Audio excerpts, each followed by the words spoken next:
friends, welcome to our English videos. Today we are going to discuss about new chapter number 5.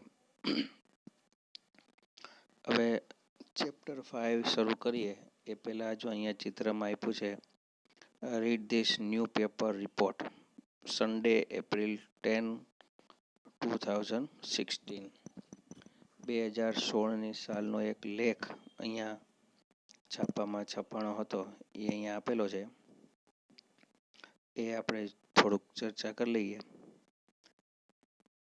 Thiruvananthapuram India. Thiruvananthapuram જે છે ભારતમાં આવેલો છે અને ત્યાં સરસ મજાનું મોટું મંદિર હિન્દુ ટેમ્પલ છે. જો એના વિશેની થોડીક વાત કરવામાં આવી છે. લેટ્સ સી, ચાલો આપણે જોઈએ. The Hindu temple in southern India. South પણ બોલી શકાય, સાઉધર્ન પણ બોલી શકાય. સાઉધર્ન એટલે સાઉથ એટલે દક્ષિણ દિશામાં આવેલું એક temple was packed with thousands for a religious festival early Sunday. સન્ડેના દિવસે આ મંદિરમાં હજારોની સંખ્યામાં લોકો ફેસ્ટિવલ એટલે તહેવાર ઉજવવા માટે ભેગા થયા હતા. When the fireworks began, જ્યારે ફટાકડા ફોડવાનું શરૂ થયું. ફાયરવર્ક્સ એટલે ફટાકડા, બરાબર. An unauthorized pyrotechnic display that went horribly wrong. તહેવાર જે હતો ફેસ્ટિવલ મંદિરમાં ઉજવવામાં આવ્યો હતો અને એના માટે લોકો ભેગા થયા હતા અને આ તહેવારમાં ફટાકડા ફોડવામાં આવ્યા હતા. એને પાયરોટેકનિક ડિસ્પ્લે કહેવામાં આવે છે. પાયરોટેકનિક શબ્દ નીચે અંડરલાઈન કરી નાખજો જેથી તમને ખ્યાલ આવે. આપણે પાઠમાં જોશું ત્યારે તમને ખ્યાલ આવશે કે વોટ ઇઝ પાયરોટેકનિક. એ ધાર્યા પ્રમાણે હોરિબલી રોંગ, ખોટું સાબિત થયું. Explosion and a massive fire swept rapidly through the Puttingal temple complex about 3 a.m. in the village of Paravar. Explosion, જો એક્સપ્લોઝન એટલે ધમાકો, વિસ્ફોટ કહેવાય ગુજરાતીમાં. એક ધડામ કરતો મોટો વિશાળ એક ધડાકો થયો અને મેસિવ ફાયર, આગની જ્વાળાઓ, રેપિડલી એટલે ઝડપથી, ક્વિકલી, રેપિડલી, આ બધા શબ્દો સિનોનિમ્સ કહેવાય એકબીજાના. એક વિસ્ફોટ સાથે આગની જ્વાળાઓ મંદિરની ચારેય કોર ફેલાઈ ગઈ. About 3 a.m. ક્યારે? 3 વાગે. In the village of Paravur. Paravur ગામમાં જે મંદિર આવેલું હતું ત્યાં આગની જ્વાળાઓ ફેલાઈ ગઈ. કિલિંગ 102 પીપલ, જેમાં 102 લોકો મૃત્યુ પામ્યા હતા. એન્ડ ઇન્જરિંગ 380 અધર્સ, અને 380 જેટલા લોકો ઘવાયેલા હતા. Scores of devotees ran in panic. જો ડેવોટીઝ એટલે ધર્મમાં માનનારા ધાર્મિક લોકો જે હતા બધા જ્યાં ભેગા થયા હતા એ આમ તેમ દોડવા લાગ્યા. પેનિક થઈ ગયા. પેનિક એટલે મૂંઝાઈ જવું. મુસીબત અચાનક આવી જાય ત્યારે લોકો મૂંઝાઈ જતા હોય છે અને ગાંડા કાઢતા હોય છે, આમ તેમ દોડતા હોય. As the massive initial blast cut off power in the complex.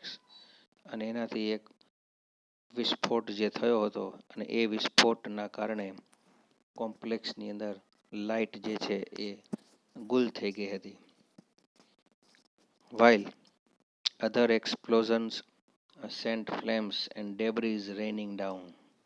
ડેબ્રિજ એટલે કાટમાળ, કચરો બધો જે હોય, વિસ્ફોટના કારણે જે આગની જ્વાળાઓ ચારેકોર ફેલાયેલી હતી એ બધી અને કચરો જે કાટમાળ એ બધો નીચે પડ્યો હતો.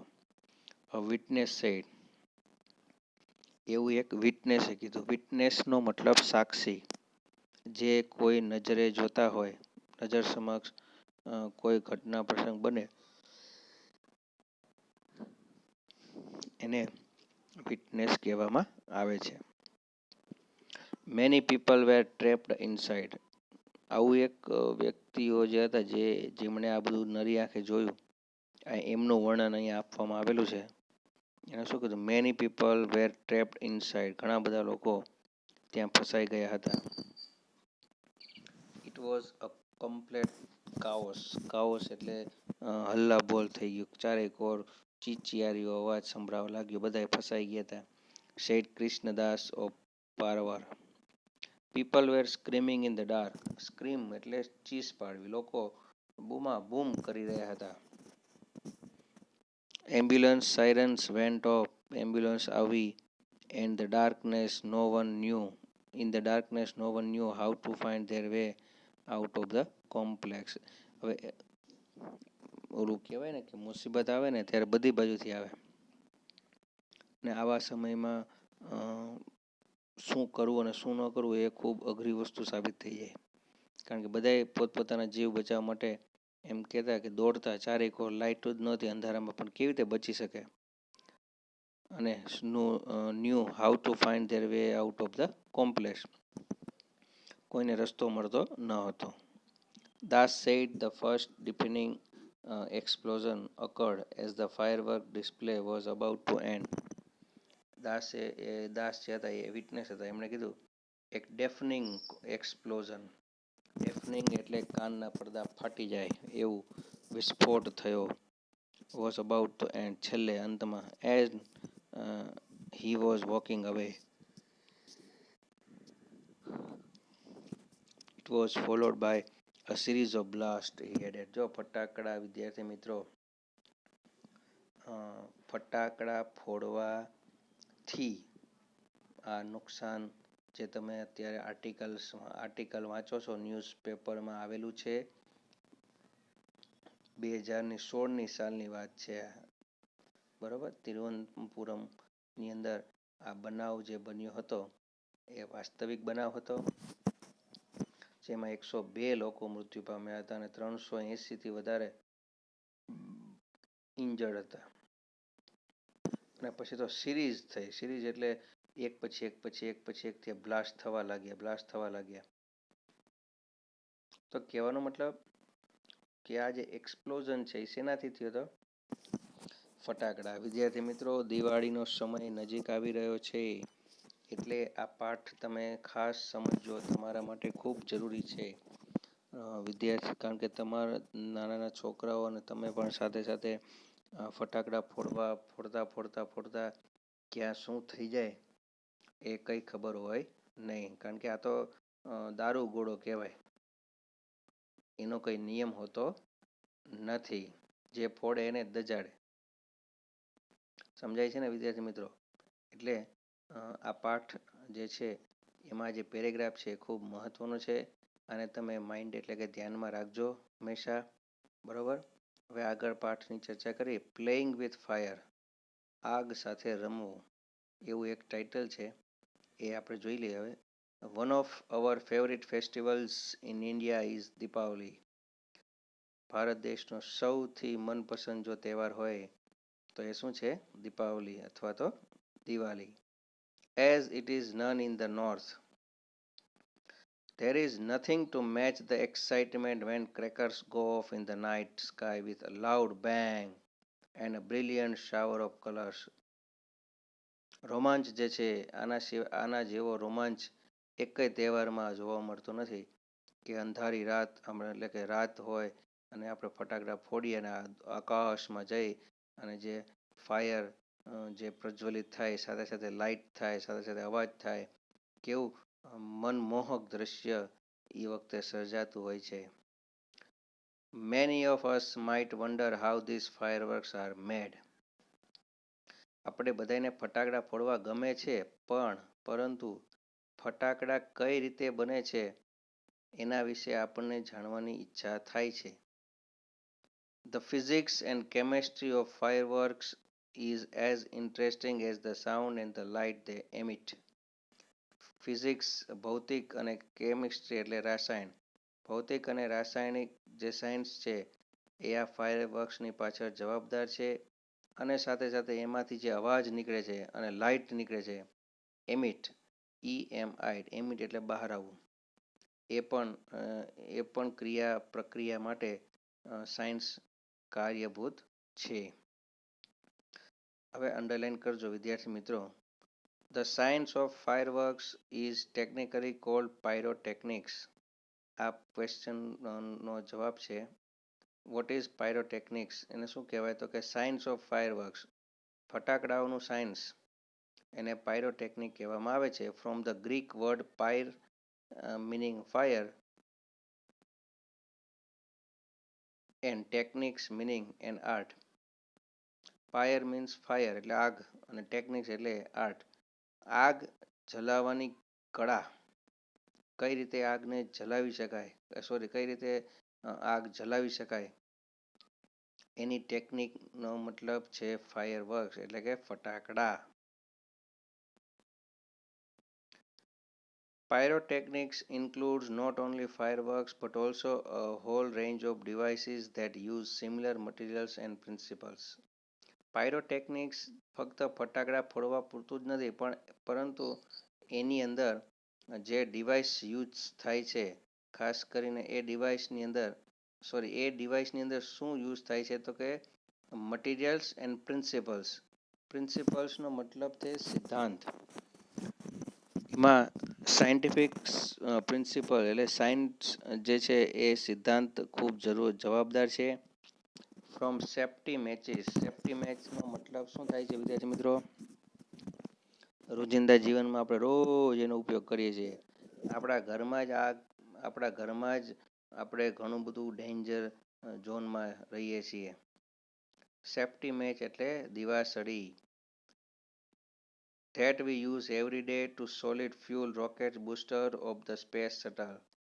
નાનકડી એવડી દિવાસળીથી માંડી સ્પેસ શટલના જે રોકેટ બુસ્ટર હોય ત્યાં સુધીની તમામ બાબતોની અંદર, તમામ કાર્યની અંદર સાયન્ટિફિક પ્રિન્સિપલ એટલે વૈજ્ઞાનિક સિદ્ધાંતો જવાબદાર હોય છે. ધ હાઉસહોલ્ડ મેચ એટલે ઘર વપરાશના જે સાધનો છે is considered a special pyrotechnic device. એ પણ એક ખાસ પ્રકારની પાયરોટેકનિકથી બનેલા હોય છે. As all the pyrotechnic effect. હવે એમાં હોય છે શું? પાયરોટેકનિક ઇફેક્ટ કેવી હોય તો કે હીટ થાય. હીટ એટલે ગરમી. તમે ફટાકડા ફોડવા માટે જે દોરી હોય એને તમે સળગાવો તો ગરમ થાય ને, હીટ. પછી એમાંથી શું નીકળે? ધુમાડા, સ્મોક. પછી લાઇટ નીકળે, પછી ગેસ નીકળે અને પછી ધડામ કરતો સાઉન્ડ નીકળે. આ બધું ભેગું એક જ નાનકડી એવી વસ્તુની અંદર તમને જોવા મળે છે. તો આ એક કલા છે કે આટલી બધી વસ્તુને એક જ ઓલામાં રજૂ કરવું. અંડરલાઈન કરજો. હવે some historians say that black powder the basic material used in fireworks. કેટલાક જે ઐતિહાસિકકારો જે છે એ એમ કે છે કે બ્લેક પાવડર ફાયરવર્ક્સની અંદર યુઝ કરવામાં આવે છે. બ્લેક પાવડર એટલે કાળો પાવડર, જેને આપણે દારૂ ગોળો કહીએ છીએ. Was invented in India. Underline કરજો. ટ્રુ ફોલ્સ પરીક્ષામાં પૂછાય છે. બરાબર.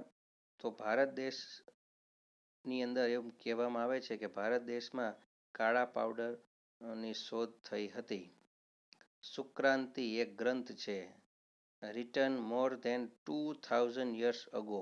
અંડરલાઈન કરજો. સુક્રાંતિ નામનો જે ગ્રંથ છે એ આશરે 2000 વર્ષ પહેલા, કેટલા? 2000 વર્ષ પહેલા લખવામાં આવ્યો હતો. Has references to weapons similar to guns and projectile weapons. એ સુક્રાંતિ ગ્રંથ કે જે 2000 પહેલા,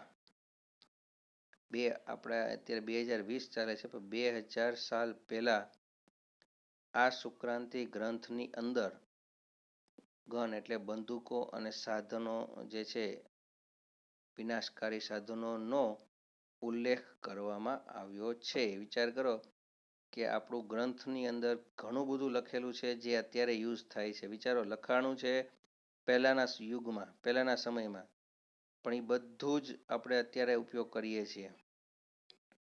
However, તેમ છતાં પણ the Chinese are generally considered the pioneers of pyrotechnics. આ બધું ગ્રંથમાં લખવામાં આવેલું છે, પણ તેમ છતાંય ચાઇનીઝ લોકોને જ પાયરોટેકનિક્સના પ્રણેતા ગણવામાં આવે છે. અંડરલાઈન કરજો. They are said to have developed black powder more than 1000 years ago. આ અંડરલાઈન કરજો. એવું કહેવામાં આવે છે કે આ ચાઇનીઝ લોકોએ 1000 years ago 1000 વર્ષ પહેલા બ્લેક પાવડર એટલે કાળો પાવડર ની શોધ કરી હતી.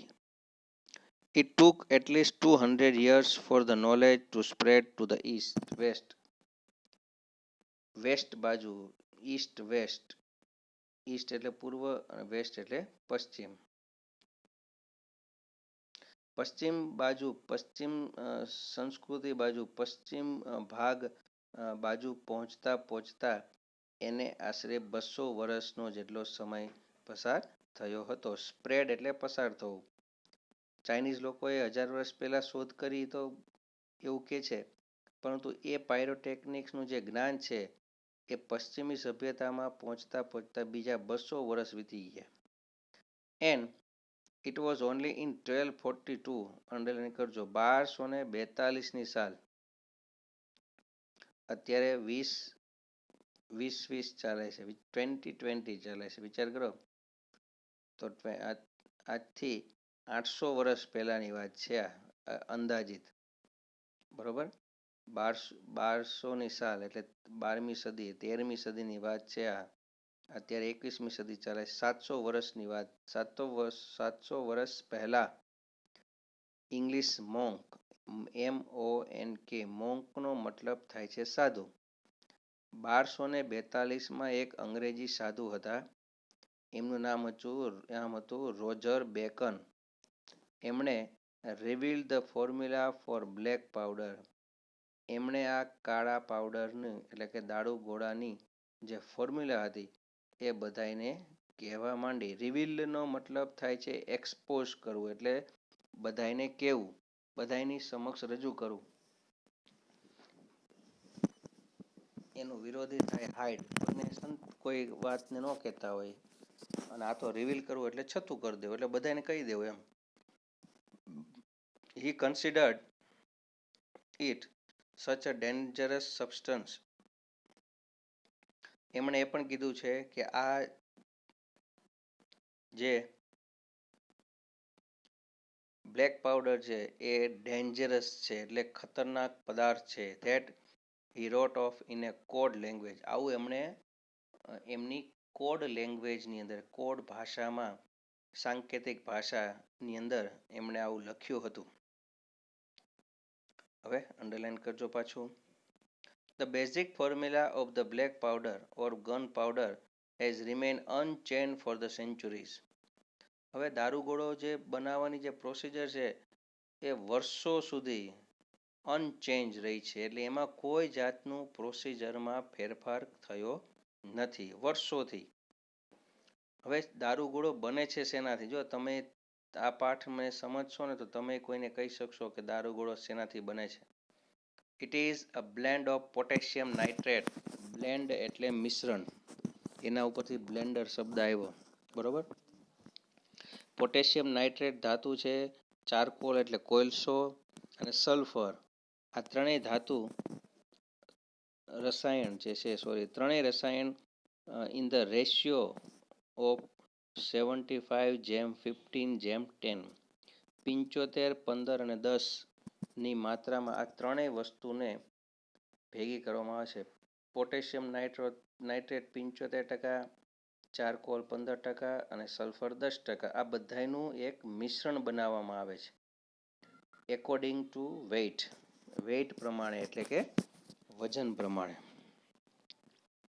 It is almost the perfect combination as it is and no further improvements or alternations need to be made. આ ફોર્મ્યુલા વર્ષોથી ચાલતી આવી છે. આ પ્રક્રિયા જે છે એમાં જે પ્રમાણ લખેલું છે એમાં એક પણ જાતનો ફેરફાર કરવામાં આવ્યો નથી. અને કોઈ પણ અલ્ટરનેટિવ એટલે બીજી કોઈ રસાયણ ઉમેરવાની જરૂર પણ નથી. એક્સપર્ટ સેઝ, વિદ્વાનો એવું કહે છે કે this might be the only chemical product still using the same age old proportions and manufacturing techniques. વિદ્વાનો બધા એવું કહે છે કે આ એક જ એવી પ્રક્રિયા છે દારૂગોળો બનાવવાની કે જે વર્ષોથી ચાલતી આવી છે અને આમાં કોઈ પણ જાતનું ઉત્પાદનમાં કોઈ પણ પ્રકારનો ફેરફાર થયો નથી. સેમ એઝ ઇટ ઇઝ, પહેલાંથી જે પ્રોસેસ થતી, જેવી રીતે ઉપયોગ થતો, એ જ વસ્તુ, એ જ રીતે, એ જ મટીરિયલ અને એ જ પ્રક્રિયાથી આજના સમયમાં પણ દારૂગોળો બનાવવામાં આવે છે. વિદ્યાર્થી મિત્રો, આટલું અહીંયા આજે રાખીએ. નેક્સ્ટ લેક્ચરની અંદર આપણે આગળ ચર્ચા કરીશું.